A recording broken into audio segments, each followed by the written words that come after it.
If you're feeling pretty sad, watch this video because you're talking to someone that does feel sad too and is interested in dealing with it because it's not that fun. Hey everyone, my name's Dr. Benjamin Ritter. I'm a leadership and career coach that guides leaders to be the leader of their own career and create a career they can love. If you're feeling stuck, if you're feeling like some things aren't really right, send me a message. We have a solution.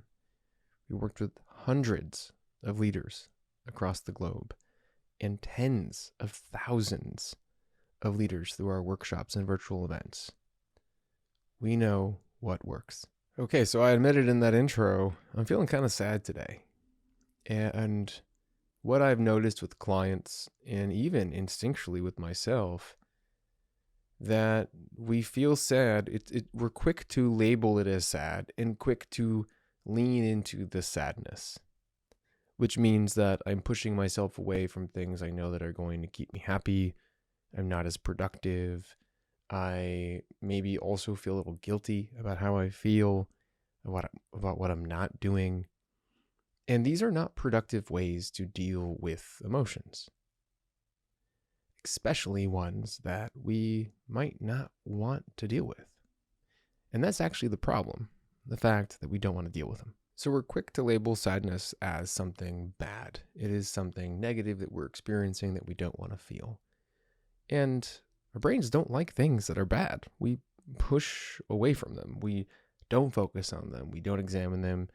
We try to run very quickly away from them because it's creating a life that you don't want, that doesn't keep you safe. But this response is not actually a way to change how you feel. Reflect on a moment how you act when you're happy. You feel happy, you focus on what's making you happy, you double down on what's making you feel happy, you explore, you share it, you dive in, you cover yourself in the emotion. It becomes a very significant part of what's happening in your life. You lean into it, you feed it, you want more of it. Now, when we feel an emotion like sadness, we can take lessons from how we react when we feel something like happiness. What if, when you felt sadness, you explored more of what made you sad? You actually tried to really dive into it and feel what you were feeling, to fully embrace and experience it, to become aware of it, to understand it. Rejecting an emotion makes it stronger. Diving into it, spending time on it, exploring it, uncovering it, can actually help you gain greater control over it. And when you have greater control over something, it becomes less something that you're feeling and more something that you're choosing. And this is a very important distinction, because when you choose something, then you can change it. So when you get an awareness of what's happening, instead of feeling like something is happening to you, you are now in much more control. So then you can have a little bit of space from the feeling to go do something that fills you up and might actually help this emotion process quicker. So for example, sometimes when you're not feeling very good, or you're feeling sad, you're feeling depressed, that's a big word, but I'm using it right now just for context, to get the point across. You don't want to do anything. You don't want to do work. You don't want to get up. You don't want to eat sometimes. You don't want to go to the gym. You don't want to hang out with friends.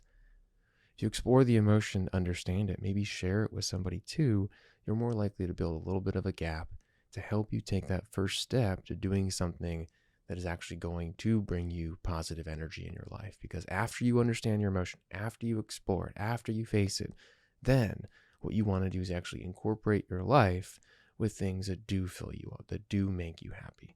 Not because you want to force yourself to be happy, but because these are the things you want to do. And this is actually going to help you deal with the negativity and the guilt that you feel towards being in this negative state. Now, I'm not saying push yourself to do these things, because another trick with this is to accept the fact that you feel sad. You're not going to do everything that you normally do. But I'm saying just do a little bit of it. That's going to help you transition out of this emotion a little bit quicker. Now, I hinted at this in the last comment. Another part of dealing with an emotion that you don't truly want to feel is lower your expectations for yourself during that time. Because the feelings of guilt and shame and negativity about yourself, that criticism, is not helping that emotion. It's feeding it.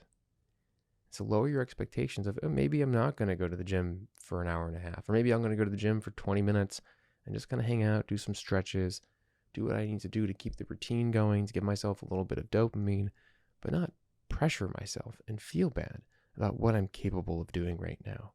Like if you were incredibly sick and lying in your bed, not able to move, you're not going to feel bad about being sick. So let's think of emotions in a very similar way. Okay, everyone, I hope this helps. I hope this brings a little bit of progress, maybe transition, or acceptance to how you're feeling. Because ultimately, being able to manage how we feel, to understand how we feel, to accept how we feel, it's all part of living for yourself.